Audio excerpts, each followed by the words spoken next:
Kisah wanita bernama Kansa Fitria yang menikah dengan seorang pria yang pernah KKN di desanya mencuri perhatian netizen.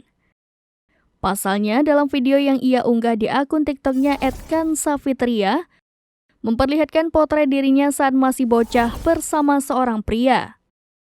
Pria tersebut mengenakan jas alma mater berwarna biru tua dan menggunakan sebuah topi. Sedangkan bocah wanita di sebelahnya merupakan Kansa yang mengenakan kaos berwarna merah muda.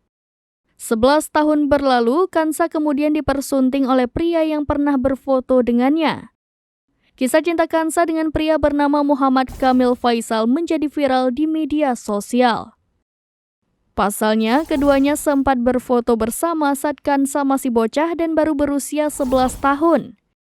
Tak disangka keduanya pun ternyata berjodoh. Diketahui, Kamil, suami dari Kansa, pernah melakukan kegiatan KKN di desa Kansa pada tahun 2011, tepatnya di desa Cicadas, Kecamatan Sagala Herang, Kabupaten Subang, Jawa Barat.